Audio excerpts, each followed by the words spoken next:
This summer, we're inviting you for a very special double feature book study, diving into Small Groups, Big Results by Dr. Julia Lindsay and Rock Your Literacy Block by Lindsay Kemeny. Over 8 weeks, we'll dive into practical research-aligned strategies to help you build a more intentional literacy block, strengthen your small groups, maximize instructional time, and head into back-to-school season with a little more pep in your step. You'll get live weekly discussions, recordings, planning supports, and a community of passionate educators learning alongside of you. If you're ready for practical implementation and not just theory, come join us this summer. It's the summer of the Lindsays.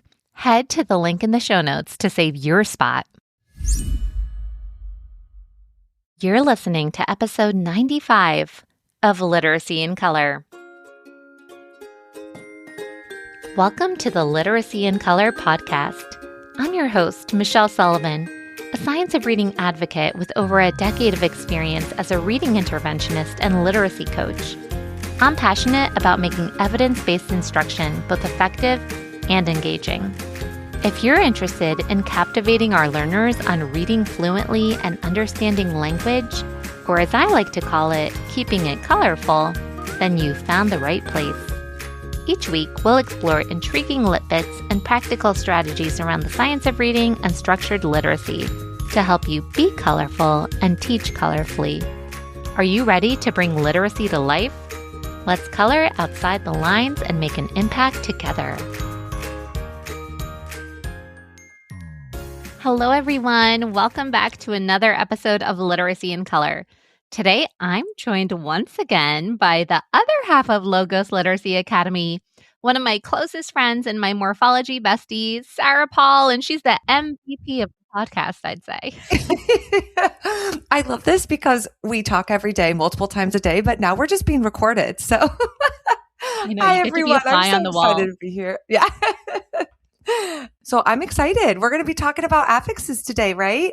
Yeah. We have those fun little prefixes and suffixes that we see attached to bases all over the system.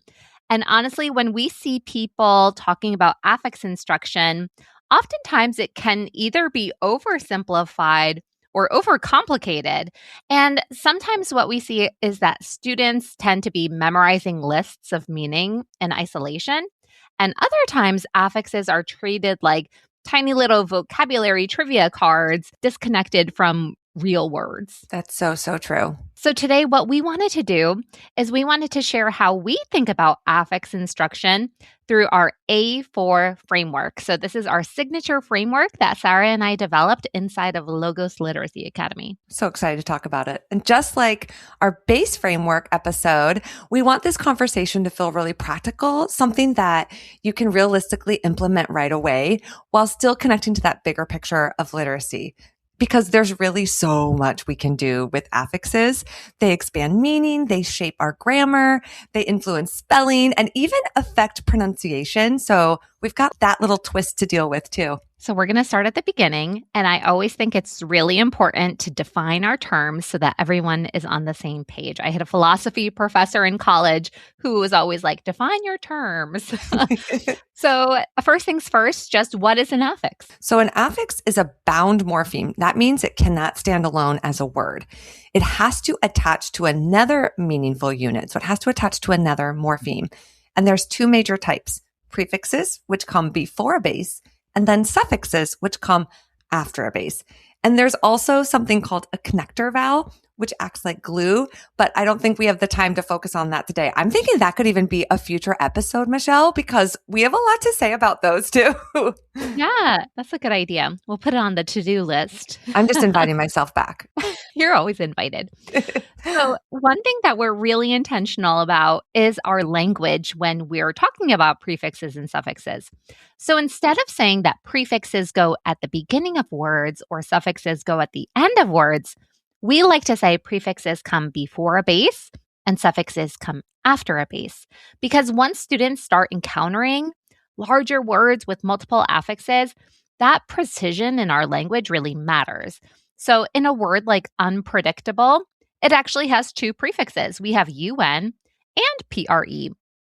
Then another word like carelessness, it has two suffixes, less and ness.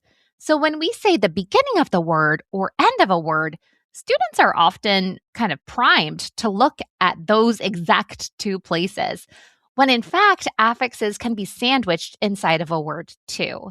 Now that we understand our terms, why do you think affixes matter so much when it comes to teaching literacy? Affixes matter because they really help us understand how words can change meaning and function. So prefixes can shift the meaning of the base. So for example, they can negate a word like going from happy to unhappy. They can reverse an action like tie to untie. And they can show position or direction like in the word export versus import, right? Where X means out and then IM means in. And there's intersection where INTER means between. So prefixes do a lot with meaning. And then suffixes can change a word's job in a sentence. So they can turn a verb into a noun, like teach to teacher. They can even turn a noun into an adjective, like hope to hopeful. And they can mark grammar, like when we go jump to jumped or jumping for tense, or cat to cats for number. So it's plurality there. And then tall to taller. You're comparing two things. So that was just a long-winded answer to basically say that understanding affixes is important because they help students understand that words really are flexible, buildable systems, right? Yeah. And we're always saying to each other and to anyone else who will listen that we're really just showing students how words work, right? They're not just made up of sounds. Sounds are important. Phonology is important. Teaching phonics is important, but they're also built on meaningful units. And this is one of the reasons why morphology is so generative. It's impossible to explicitly teach every word that students will encounter in their lifetime, right? But we can teach students how words work. And affixes become a really powerful tool for decoding, spelling, grammar, vocabulary growth, and ultimately comprehension. Now, before we actually get into our framework, we need to clear up a really important distinction, and that would be inflectional versus derivational. Oh, this is a good one. So those are our two different types of suffixes. I'll talk about inflectional first because those come first. Those change a word's grammatical information, but they don't change the part of speech. So I want to break that down because, as you know, Michelle, you know me well, I can get very lost in fancy jargon. So I'm constantly wanting to ground myself in what these terms mean. So grammatical information is information that helps words fit correctly into sentences. So if meaning is the word's identity, right, what it means, grammar is the word's job instructions for that sentence. So when I say inflectional suffixes add grammatical information, what I'm saying is they help words do the right job in the sentence without changing what kind of word they are. So cat becomes cats to show more than one. Jump becomes jumped to show past tense. Fast becomes faster to show comparison. And that core meaning stays connected, but the grammar shifts so the word can function correctly in context. And actually in English, we only have a small number of inflectional suffixes, and we usually teach those right off the bat in kindergarten and first grade. At least that's what you and I recommend. So the important part is that inflectional suffixes, though, do not change part of speech. So when you add s, ed, ing, all of those, they're still verbs and they all function as verbs. Yeah. And then derivational suffixes are different because they often create new words entirely. The words that are created, we call these derivatives. And sometimes these new words even change the part of speech. So like if we have teach, which would be a verb, and it becomes teacher, now we have a noun. It's one who teaches. Quick would be an adjective, whereas quickly would be an adverb. And if anyone's starting to zone out with all the noun and verb talk, we get it. But honestly, one of the biggest surprises for both of us as we created this morphology curriculum was just how important and actually interesting the grammar side really can be. It's all in how we approach it. So it was a helpful reminder that we don't need morphology in one basket and grammar in another. They're really deeply interconnected. They're kind of like two sides of the same coin, because once you start looking at how words are built, you naturally start noticing how these word parts affect that structure and function in sentences. And we feel like this tricky grammar stuff can be taught in really meaningful and engaging ways. So we're going to get to that soon. So we also want to briefly address some common practices that we often see when it comes to affix instruction. The first being is that affix instruction means memorizing definitions, like memorizing the definitions of all these little word parts, like un means not, re means again, pre means before, yada, yada, yada.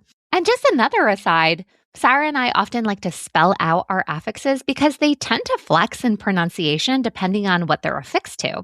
So sometimes RE says re, like in react, but it can also be schwad, like return, unless you say return. But it's that whole, potato, potato. Sometimes the word parts have flexible pronunciations. So back to memorizing definitions, which is common practice we see out there. Yeah, memorizing definitions in isolation feels a lot less effective than when we see them across many words and contexts, because we want students to notice these patterns, these relationships, these meaning shifts, these grammatical shifts. And you know what? I have not the best memory, as you know. So even though I've looked at definitions of these affixes a million times, I still haven't memorized them all, not even close. So I don't think that I can expect my students to memorize these lists of affixes either. Yeah. And then another thing that people wonder about is, does every affix under the sun need a huge formal lesson? And honestly, not all affixes do. Some are super transparent. You have something like non, non, as in non-stick, right? NON is such a good example because that's one that everyone's like, this is an important one. But for one, does anyone not know what like non-fat milk means? Like non sounds so much like not. It's such a simple one to throw in there, and there's not that many words it attaches to. I know. We think about it like nonfiction, non-stick, nonsense, and that's like it. Nonchalant. There you go. Yeah. I mean, it's good to notice it. I don't think you need like a long lesson about it. Yeah. And so some of these affixes can be like a quick teach. It could be a quick teaching moment rather than having a long drawn out lesson about it, whereas others may deserve some more explicit instruction. So when it comes to teaching affixes where we would utilize explicit instruction, Sarah and I created a really incredibly intentional scope and sequence inside our K2 morphology curriculum. So sure, there are lists out there that say the most common prefixes and suffixes. So we have investigated those to no end, and we considered those. And also, we'd like to add that in all of our years in intervention, utilizing word lists, seeing the batches of words that come across in a phonics feature, across a phonics scope and sequence, we really thought about what types of affixes would affix to words with particular phonics features, like when these affixes most frequently come up when a base has a particular phonics feature. Yeah, and that way you can fold in your morphology instruction just really seamlessly in with your phonics instructions. That's what we were going for. So just a few examples of that.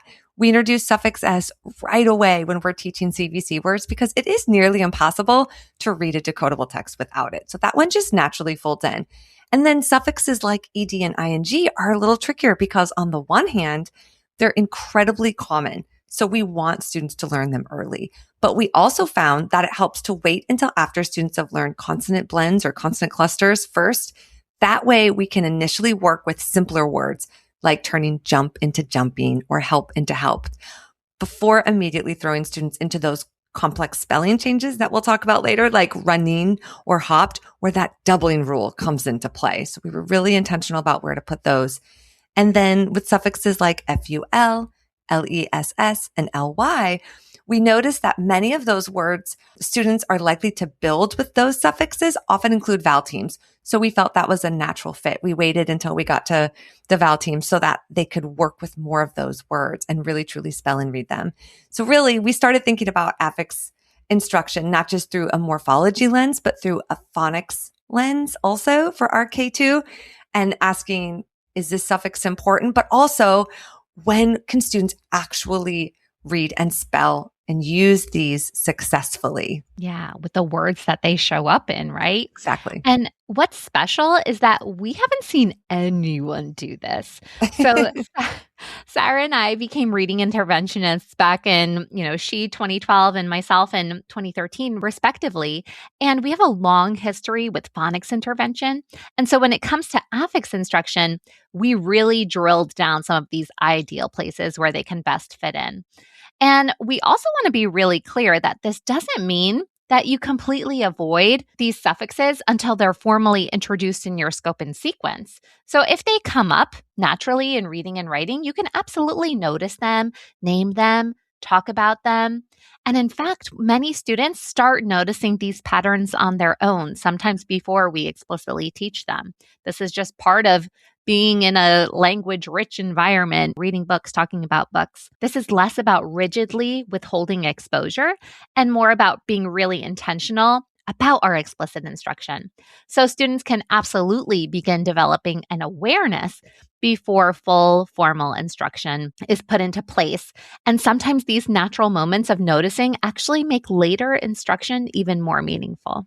For sure. So this brings us to our framework. Just like our base framework, where we give teachers a really predictable structure for teaching bases, our A4 framework gives teachers a really predictable structure for explicit affix instruction. So Sarah, do you want to walk through the 4 parts of our Absolutely. A4? So A4 stands for attune, anchor, assemble, and apply. And just like with our base lessons, this routine moves from oral language to print, from noticing to explicit instruction, and then importantly, from understanding to transfer. And of course, we love the alliteration. Yes, we do. You're so good at alliterations. We need those memory mnemonics. Yeah. Anything that can help us remember. And also, just like our base framework, we were also really intentional with the steps, considering what's even happening in that reading brain of ours. So we're linking phonology to orthography and meaning. And that super trifecta, as you know, that's what really helps make mapping possible. So first up, we're going to talk about attune. So this part is oral language first. Yay. So before students ever see the affix in print, we want them to listen for patterns. And that's similar to our base lessons too. We're trying to build familiarity for the concept before we actually teach it. So maybe we just say a pair of words. It could be simple, like happy, unhappy, and then ask what stayed the same, what changed. Or you could even get a little bit more creative and have some fun. You might hold up an empty glass and narrate, I'm going to fill this glass with water. And as you pour, you might say, I'm filling this glass. Once you're done, I just filled this glass with water. Oh, but I'm still thirsty. I want to fill this glass again. I think I'll refill it. And then you ask, when you hear refill, what do you think that word means? And then hopefully students will say fill again. And then you can kind of even just go a step further by saying, we added the sounds re before fill, and then maybe even hold up 2 connecting cubes to represent each part. So at this point, we're just kind of bringing to their attention the sounds that were added, but also the meaning through this little storytelling. And with suffixes, we might also put the words in context. So for example, we could think about the word cloud. Like a cloud is a thing that we see in the sky. If you do morning meaning, maybe you have a weather person who looks outside the window, right? And if clouds are in the sky, we would say that it's a cloudy day. So how is cloudy different from cloud? What sound was added? So we hear the E sound was added. And the important thing here is we're not formally teaching them yet. We're just preparing them to notice the differences between words with really intentional language. Yeah, because like we always like to say, it's there in oral language. Often students are saying these words. We're just bringing their attention to what they're already using. So now we can move on to step 2, you think? Part 2? Yeah. Anchor? So this is where we explicitly teach the affix in print. And one thing that we're really intentional about also is we anchor the affix inside of a real word first, not just today's suffix is ly. We would start with quick to quickly because that base gives students something meaningful to attach the affix to. So it gives them a context for understanding that meaning. And I think this is where our approach really differs from a lot of programs we've seen. This is the morphology lessons that we've experienced or we've seen and read out there. They tend to go This is suffix ly. It says ly. Repeat after me. Ly says ly. Ly, right? Ly means in the manner of. What does it mean? In the manner of. This is how our explicit instruction for affixes tend to go. And I'd also like to juxtapose it to phonics because this is a great way to introduce a grapheme. And certainly, if that works for you, by all means, do what sticks for your students. But it's our intention to offer an alternative because of a few core beliefs that we hold. And first is that pronunciation of many affixes can flex depending on what they're affixed to. So we already talked about that earlier. Sure, there are some stable ones, but even from the onset, we're thrown with multiple pronunciations with the very first suffix on our scope and sequence with that suffix s. We have s, z, and is, right? So yes, we teach phonology of the affix, but we also like to flexibly approach it within the context of words. Yeah, exactly. And another reason we like to do our explicit teaching of the affix within a word is that fundamentally, we believe that the point of affix instruction is not just to memorize these definitions. Plus, some of them have more than one anyway, so that's going to be hard. If we were to show you a list of 30 or 40 affixes, would you actually be able to recite all their definitions? Like I said earlier, I definitely can't. And I look at these every day. I'm like obsessed with them. So at the end of the day, that's not really the point. The point is to see how these word parts go together all over the system to impact meaning. So using them within words is so important. Totally. And essentially, like you said, so many of our affixes are nuanced in meaning anyway. So a prefix like re is the perfect example of that. It can mean again, or it can mean back. So in a word like redo, re is signaling again, to do again. But in reflect, it means back, like to bend back. Your reflection in the mirror bends an image back to you. So it doesn't bend again. Reciting these definitions of affixes, it doesn't necessarily help us with the overall meaning of a word. And we just came across this, didn't we? In Logos Live, we just came across this in a word where we're like, DIS can mean these 3 different things, but it means this one. Yeah. And what we typically see is everyone's like, dis means not. Well, not always. Yeah, means apart and away too. That's what happened to us yesterday. Yeah. So back to anchor. This is our explicit teaching. So this is where we explicitly discuss spelling, meaning, pronunciation, and then grammatical function, but within the context of language. So these first 2 steps are actually really quick. We get through them pretty quickly. But then our next one. Then we have assemble. So this part is probably my favorite, my tippy top favorite. It's fun. We do a lot of fun stuff. Our students are actually working with the affix in this part. And we have 3 parts to this part. We have build it, break it, and spell it. Efficient names too, right? So build it is where students physically build words with morphemes. So we really like to use manipulatives like affix cards inside of a pocket chart for this section. So based on our progression, the bases that we would include in our lesson should be fully decodable for our students. So then you're still practicing phonics. See, we're really trying to bring in our phonics lovers out there that this is not an add-on. It just is so seamless. So this is where those patterns start becoming visible across lots of words. So they might realize, oh my goodness, this suffix keeps doing the real thing. When we're applying it to these bases, they're able to really understand the job of the suffix. And it's the perfect place for a review. So for example, in our lesson with the suffix er, we don't just have a pocket chart full of base words and then the suffix er. We also have the suffix s, ed, ing, and es, which we've already taught. So we might build painter for our er lesson, but we're also going to build painted and painting. So this gives our students a chance to review while also seeing how that base can add those different suffixes, which may affect the meaning of the word or the function or job of the word. So it's just a good chance for students to kind of mix and match and explore. And then they can also see that not every combination works also. And then break it kind of flips that process. So instead of building words, now we're going to have students decode those multimorphemic words. So we would write a full word with that affix attached, and then we would teach students to spot and decode the base and then attach the affix afterwards. And in that last part, in this assemble section, we spell it. So while build it and break it tend to be guided practice activities. So within the we do portion of our gradual release, Spell It encourages putting pencil to paper or whiteboard to marker, whatever tickles your fancy, for some dictation practice. And again, all of the bases are decodable, but now they'll also include the target affix that you're explicitly teaching. And again, if you're wondering, what do we do about words that have spelling changes? We were thoughtful about that as well. Yes, we made sure that in the earlier lessons, before we teach these suffixing conventions, we're not including words and we're not asking for students to spell words that include those conventions because we haven't taught them how. So the big three conventions are the doubling rule, the drop E rule, and then changing Y to I. And we normally don't say rule, often we say generalization, but these are pretty consistent. I feel good about these ones. These are pretty consistent conventions that we see over and over and over again. So we have lessons explicitly teaching these. And we've also inserted them across the phonics progression in a place that would be appropriate. So we want to emphasize that in our course that you're always reviewing these. It's not a one and done. These actually take a while to settle in. They're tricky. They take a lot of application.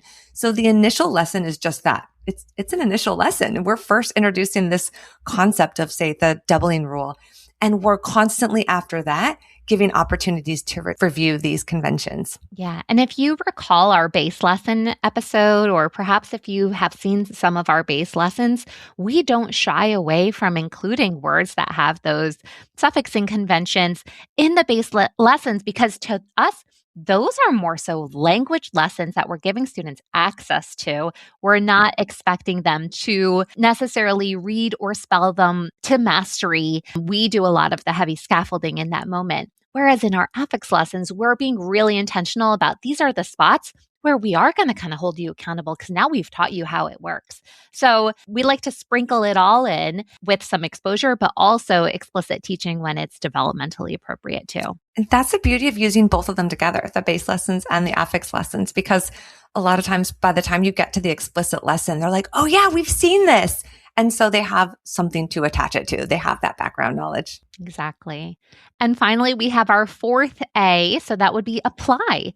And this is where students get to use the affix in meaningful reading and writing contexts. This is another fun section. So we have activities called word detectives, grasping grammar, and reading practice. So basically, it can be a word sort. It can be a fill in the blank sentence work. And of course, reading connected text. So the goal ultimately of this section is transfer. So we want students to understand the morpheme in context of a single word, but also in the context of a whole sentence. So how these words are functioning in language. And we have a good variety in this section, but I want to share one fun example is with the suffix ly. This one could be kind of tricky because it's the first time students are being introduced to that concept of an adverb. So describing a verb, they've seen adjectives describing a noun. So we want to make sure that they understand this. They don't need to be able to say like, this is an adverb, but I want them to understand how these words function in a sentence. So here's a great activity. We'll have a sentence written on the board like, she lifted the lid from the box. And we'll read that sentence together because, again, we intentionally chose words that up to that point, students should be able to decode and read on their own. So they're getting that reading practice. And then we're going to ask students to find the action word or the verb. And in this case, it's lifted. After that, we're going to write some words with ly. Our target lesson is ly. So words like slowly, quickly, sadly, gladly, and sweetly. And then we'll encourage students to try out each option orally, either with a partner or we can do it all together. So she slowly lifted the lid. She quickly lifted the lid. She sadly lifted the lid. And then we can talk about how each choice changes the meaning of the sentence. So this way, we're really reinforcing the job of ly. It's describing how that action happened. So how she lifted the box, which tells a lot. Like when you're sadly lifting the lid, why would you be sadly lifting the lid? What does she think is in there? Her dead caterpillar. I don't know. And talk about fluency practice. Sarah and I also just did a presentation on fluency, and this rereading, when you're matching your voice to the meaning of the text, is another great fluency activity as well. See, it's all in there. It's all connected. It really is. So we had so much fun exploring the role of grammar within morphology. Oftentimes we think grammar just lives in a box, and we know that isolated grammar instruction just isn't as efficient. It has to be embedded. So this apply section really tends to lean on meaning a lot. Yeah, so a lot of variety in that last one. We really wanted to be intentional about what activity we did to make that transfer happen. So hopefully you can see there's a lot of potential in every affix lesson. And if a teacher just walks away from this episode with one light bulb moment, I think we would hope that it's just that affixes are not tiny add-ons to memorize. They're not units that require this rote memorization. They're these meaningful structural units that help words grow, because essentially these little parts are what help us build language. And I think when you have that outlook, it's just a whole philosophy shift. Totally. And you want to be thinking, my affix instruction should be connecting meaning, sounds, structure, spelling, and grammar. So all together, because that's really how words actually work. And if you enjoyed today's episode, definitely go back and listen to our base framework episode as well, because these two frameworks really work together hand in hand. And if you want to check out these lessons, we'll be sure to link the K2 course and curriculum in the show notes, or Michelle will. I won't be doing that. I'm telling Michelle too. But you'll be able to snag a base and affix lessons there. So thanks so much for joining today. This is Literacy in Color, Logos Literacy Academy style. Woohoo! Woohoo! This was so fun. Thanks for having me. Always. Thank you so much for tuning into Literacy in Color. I hope today's episode left you feeling both inspired and equipped with something new to add to your teaching toolkit. If you're enjoying this podcast, it would truly mean so much to me if you'd leave a 5-star review. It helps other educators find the show and join our colorful community. And don't forget to hit the follow or subscribe button so you never miss an episode. For more tips, tools, and resources, be sure to check out the links in the show notes at michelleandthecolorfulclassroom.com. Thanks again for listening, and I'll catch you next week. Until then, be colorful and teach colorfully.